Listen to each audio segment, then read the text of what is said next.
Chapter 11.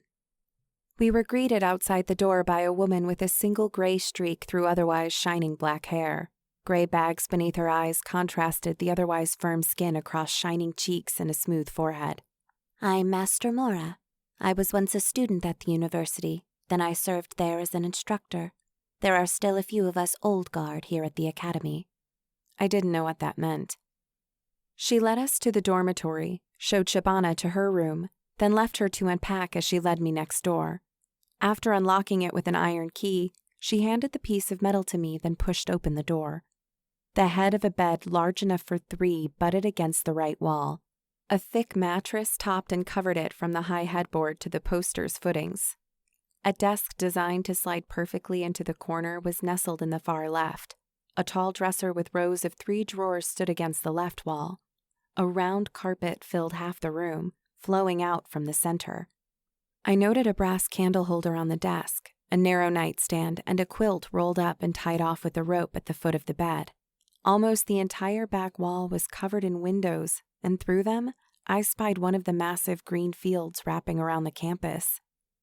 This room is huge. Mora nodded. My old room was exactly like it. I was quite comfortable there, but the master's quarters are nothing to take for granted. Where are those? You'd have to go back past Magister Lyra's office and continue out the door. There's another building near the place where you poured it in. I see. She turned toward the door. Master Mora? She pivoted. Yes, Tess? Classes start tomorrow.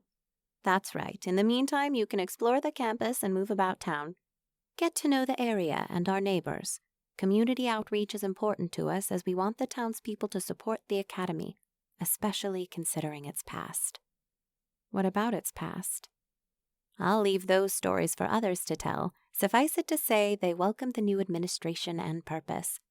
But you should conduct yourself as an ambassador to these halls. Do they support us financially? Who pays for all this? Mora stepped back inside. You know, Tess, you're the first student of the many I've escorted to their rooms to ask that question. She sat on the edge of the bed. Something changed in the way of magic recently. More experienced magicians encountered a strange event, and when it was over, we noticed some variances in our interfaces. When we tested them, we found the depth of change overwhelming. I'm confused. Mora shook her head. That's because I'm prattling on instead of explaining. I didn't experience the event myself, but those who did describe it as a hiccup in time, like the world around them stopped turning for just a moment. I first heard it from a former instructor at the university as he joined a caravan headed south. At first I thought he was crazy. He was old and I suspected his mind was going. But then word spread, and we soon learned there was something to it. I wonder why you didn't experience it. I was probably napping. Tumultuous times in recent months have made me appreciate sleep. She adjusted on the bed, then crossed one leg over the other before continuing. Before their perceptions of this strange moment in time, like a giant candle giving off a flicker across the world, being spirit pools only allowed for them to spend 5 attribute points with each trainer. It was a complicated bit of arithmetic, and I won't get into it here, but suffice it to say, it all changed. I wasn't sure how this applied to funding the academy, but I played along in hopes she'd get there. How did it change? Trainers may now spend all the attribute points gained by adventurers who earn combat levels. That sounds significant. Yes, but it also threatens balance. I tilted my head to one side in confusion. In all magic, there must be balance. If we were to train each adventurer to their full potential all at once, they could become extremely powerful. If they were the greedy sort, they might try to take from others or assert their wills in politics. There's no limit to what atrocities would be possible when the wrong people gained power. But trainers do not abound, and the vast majority of them either reside here or in the Templar Conclave far to the north. We've seen to recruiting others. In addition, we've traveled to cities like Tralsby to work with those who already had shops where they sold their goods, and also provided the maximum of 5 points to each customer. Before, each trainer spent up to 5 points and sent adventurers or craftspeople on their way. Once their spirit pools had emptied, they could train no more. But this training also required spirit from the learner. And when the two pools emptied, their ability to work together was gone. Are you with me so far? Yes. The goddess creates balance by forcing adventurers to seek out multiple trainers. But it seems to me that those with mana pools, fearing registration and hiding their potential, would suppress the rise of magic in Rubal even more. Good. I'm glad you're perceptive because I'm not always the best explainer. This is why I teach what I know. Anyway, after the event, the pools still emptied.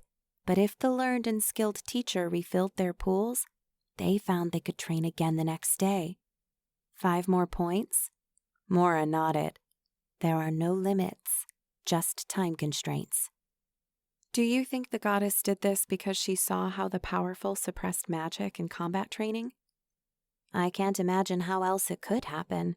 No mortal wields the power to change our world in this way. She waved those thoughts away.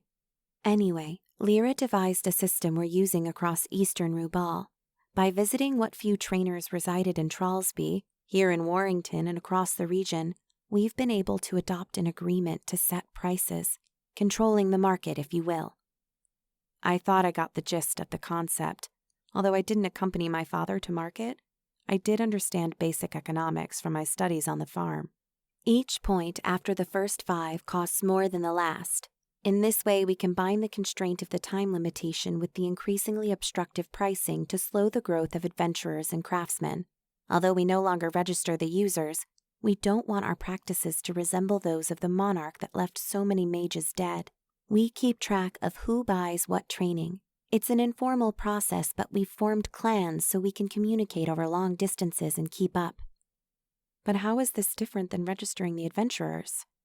Wrinkles creased her smooth forehead. What? If the old guard registered magic users to keep up with who possessed what skills, how is this system different? Because there are no limits in place. The snappy response left me to wonder if I'd offended, but she leveled her tone as she continued. We don't control advancement nor turn away beings who wish to excel when they come for training.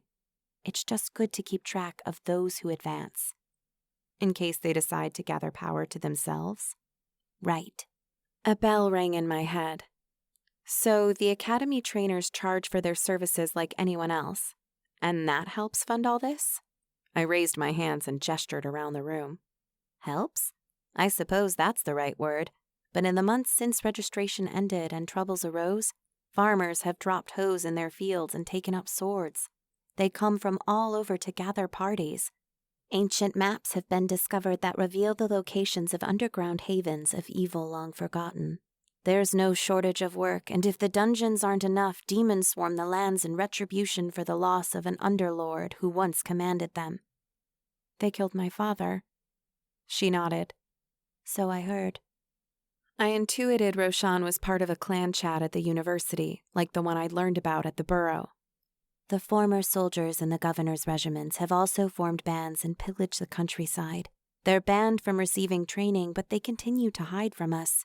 Still more reasons for adventurers, and they are coming. Wow.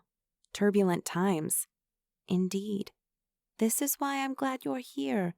You're under our protection and ready to learn so that you might help maintain balance with us across the east. What of the king's lands in the west? They're his problem until he makes them ours. It had civil war written all over it. I prayed to the goddess that wouldn't be the case, but my prayers rarely got answered these days. Thank you for explaining this to me. Mora rose, clasped my shoulder, then strolled to the door.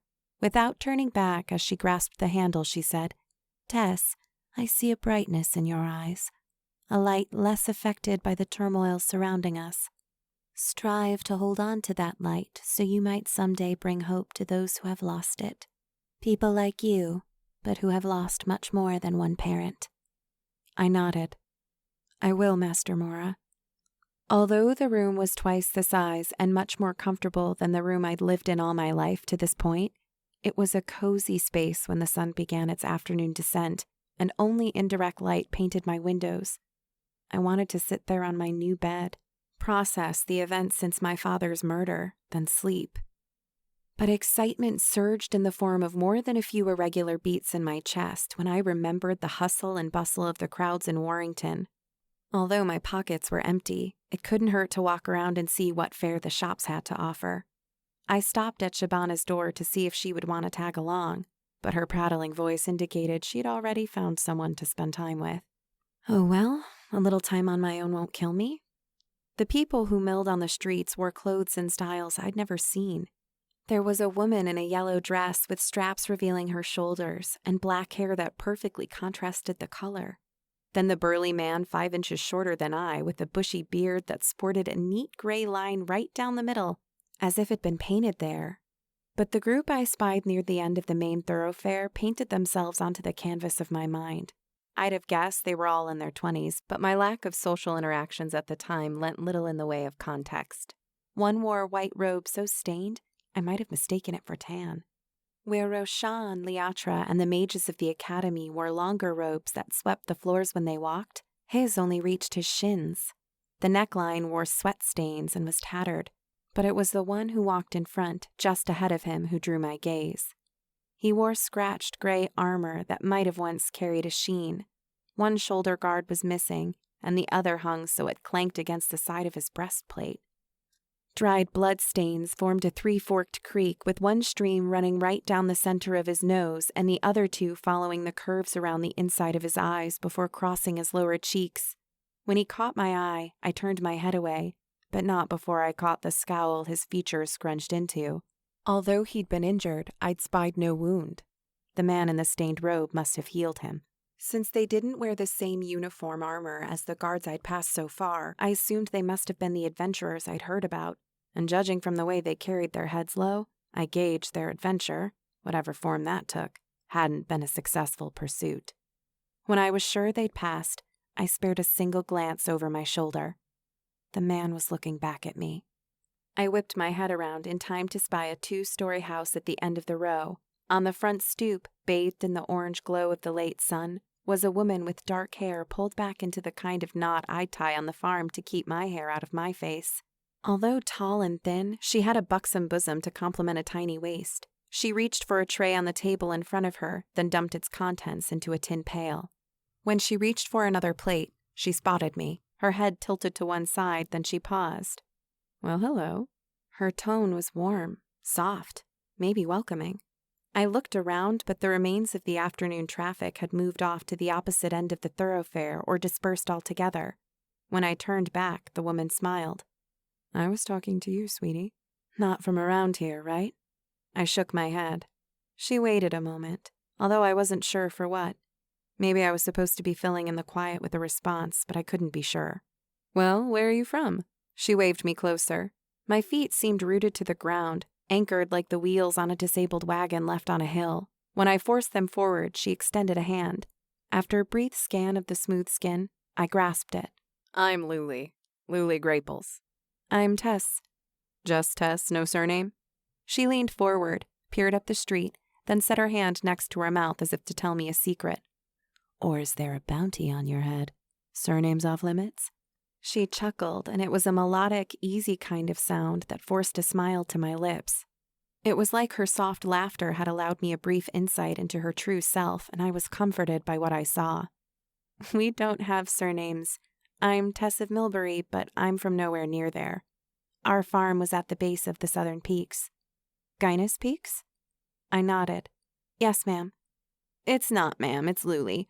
People are always mispronouncing my name like that. Why do you think that is? She smiled again. So what brings you to the newly revitalized town of Warrington? She lowered her voice again to mutter as she peered at the backs of the people further down. At this rate, it's going to be a city soon. I came to join the academy. I'm a student. Oh! Her eyebrows flicked up. Really? She swept a hand in a strange gesture. Well, that's just fine. Just right as... Wait, you're from a farm in Guinness Peaks? I nodded. Oh. Her lips twitched at the corner of her mouth as if she might frown. Then she righted them. Well. She planted her elbows on the table to converse at a conspiratorial distance. Did you know you're the first student I've seen? She nodded with enthusiasm. Yep, Seems you're the only one brave enough to come meet old Luly. You're not old. Well, not that old. Her laughter came freely, her chest jiggling. Oh, you're just a tit, aren't you? A tit?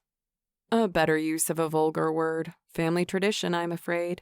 My father, she waved her arms so they formed a W with her head, the grand mayor of our fine town, forms all kinds of creative word uses. Comes from his crazy drunkard daddy. You know, my grandpa. I see. I wasn't sure I did, but I liked Luly already. She was different. So your folks send you down here? I shook my head, and something in my expression must have tipped her off because her facial muscles went slack and she took a half step forward so her upper legs indented against the table. No foul dealings, I hope. My mother was gone a long time ago. It was just me and my baba. That's what I called my dad. But I'm 17 now and I stopped years ago. But then he died and, well, I guess he's baba again. Oh no. She set a hand to her chest, fingers splayed. That's terrible. A long moment of silence passed between us. Then she sighed. Well, at least there's the academy. We'll have upstanding people like you to stand for the East in no time. For the East? You mean against the king? This time her glance up the street came through squinted eyes. No, I wouldn't say that. Then she whispered, unless it comes to it. She stepped away from the table, and it was the first time my gaze had been drawn from her long enough to notice twisted wrappings in neat little rows on its surface. Luly noticed. Hey, I was just going to throw these out because I don't feel like going through the rigmarole of preserving them, especially after such a profitable day. But if you want to try one, they're still good. My stomach grumbled its own sentiments when I leaned down and the scent of fruit wafted up to my nostrils. Luly noticed that, too. Don't they feed you at the academy? I stood straight as warmth flooded to my cheeks. Evening meal is in an hour, but... One of my side lips curled up in contemplation. The idea of all the strangers I would encounter in the dining hall Mora described caused my arms to tingle with apprehension and a hollowed-out sensation in my chest. But I wasn't sure I wanted to voice my fears to a stranger. It didn't matter because Luly was perceptive. You don't plan on going until you've made some friends, or at least acquaintances, right? My forehead wrinkled. Right. She pointed at one of the wraps. This is a peach wrap. I dry the skins, can the fruit, then when it's good and soaked up in its juices, I wrap them up. Try it. I reached for the wrap, sniffed, then bit off a chunk.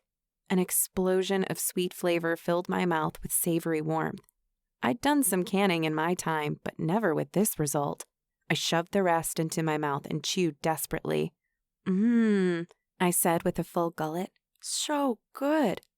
You have consumed a peach fruit wrap. Type, food. Effect, +40 maximum mana. Duration, 1 hour. I'm glad you like it. Feel free to take some of each type with you. I was just going to throw them out.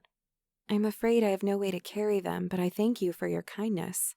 I have a solution for that. Luly reached down, then produced the tiniest burlap bag I'd ever seen. She retrieved a short sheet of waxy paper, then rolled all the wraps into it, emptying the tray. Here you go. You're so kind, Luly. I half bowed before snagging the bag. The idea I could avoid the first meal at the academy caused my shoulders to drop in relief. Then a thought occurred as I peered down at the sack. But what will you eat? Me? Oh, I almost never eat those things. They go right to my waist. You're young, so you won't notice any changes, except for the buffs, since you're learning magic. I mean, that's what this academy is all about, right? Teaching young adults magic? I hesitated, then gave a nod. Right, well, if you were to dip those wraps in a jar with water to preserve them, then dry them in the sun and use them for buff foods, they might age you. She winked one eye, give you an edge. I focused on the bag. Burlap sack, small, type, container, slots, 4, quality, poor, durability, 16 of 20, contents, peach wrap ×4. This fruit is wrapped in the dried skin of a peach. Type, food, effect, +40 maximum mana, duration, 1 hour. Stuffed grape leaf ×3. Stuffed with long-grained rice and spiced deer meat, This wrap is finished off with a touch of lemon and olive oil. Type, food. Effect, +2 constitution. Duration, 1 hour. Melonberry, +3 intelligence. Duration, 1 hour. You know, it's funny, when I canned the peaches and let them soak instead of wrapping them fresh, I noticed an attribute change. Where the first type gave casters 5 mana regeneration per tick, the second increased the mana pool. I make both kinds, soaked and fresh, and you should have a few of each in there, so make sure you use the one that's right for a situation. I might not have a mana pool, but I've been selling these things like crazy for the last month. It's like adventurers came out of the hills. Some dropped their rakes and hoes and set off with friends in search of riches. I'm aghast at how few return, but maybe they've advanced and moved on to Tralsby.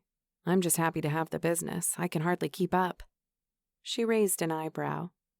Tell me, do you get a stipend at that academy of yours? A stipend? Money. She rubbed her fingers and thumb together. Coin. I shook my head. No. 2 meals and a nice room. It's plenty for me. Luly shook her head. With no coin, how are you going to take on dangerous beasts and demons in the wilds, and those crazy dungeon layers I've heard tales of? You have to upgrade your gear as you progress, right? I hadn't really thought of... She peered through the door to her home.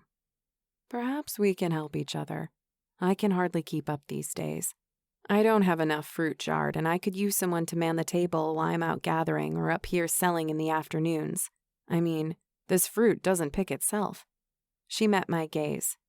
How would you feel about a job? You know, a little gainful employment after your daily training. I'll even throw in a nightly meal for those days you want to avoid the crowd. She knew how to make a pitch, that Luly Grapples. The way she'd practically read my mind might have set me ill at ease, if not for the genuineness of her smile and the easy way she talked. Then text flooded my screen. You have been offered a quest. Labor for Luly. Accept employment with Luly Grapples. Reward, 250 XP. Do you want to accept this quest? Yes? No. I barely stopped my jaw from dropping. A quest? Did the goddess smile down upon me? Why me? Luly went on. I'll pay you 5% of everything I take in. Does that sound fair? Or I'm open to barter on the topic. You mean I could negotiate my wages? But I wouldn't even know where to start. I don't even know if I'm allowed to have a job. Well, why wouldn't you be? Are you a prisoner or a student? Before I could answer, she continued. Tell you what, you make sure it's okay, and if you want to help me out a few days per week, or more if you're up to it, then the job will be here. What do you say? She stuck her hand out. My first day in Warrington, and I'd already made a friend. Or an employer, maybe both. The little fruit stand consisting of a tabletop set on the stone rails of her porch might prove a respite from the crowds at the academy, and I'd have been a fool not to at least try it out. I grasped her hand and squeezed. Luly gripped and pulled me forward. This is how you shake a hand. If you squeeze like you're weak, then people will treat you like you're weak. Shake firmly and let them know you won't be shoved around. You get me? Despite the reproach, the way she cocked one eyebrow and her lips curved into a closed-mouth smile set me at ease, so I nodded curtly. Thank you, Luly Grapples. I'll endeavor to do better. I released her hand, then set a finger to my chin. Up the road, the high spires of Warrington Academy towered, and one split Solaris star as it made its final descent toward the northwestern horizon of what my map called the Iron Mountains. And I'll take the job. I'm a free woman now, so let them learn it when someone sees me here. I don't need permission. You have completed a quest. Labor for Luly. You accepted employment with Luly Grapples. 250 XP. A woman after my own heart. Luly set a hand to her chest. Now go on, it's going to be dark soon, and I wouldn't have you on the streets alone. Why? Is it dangerous here at night? Not usually, but you're too pretty to risk it. Keep your wits about ya. She glanced up the street, crossed her arms across her chest, then twisted her head back and forth. You know, I think I'll walk you halfway, then watch from a distance until you reach the gates.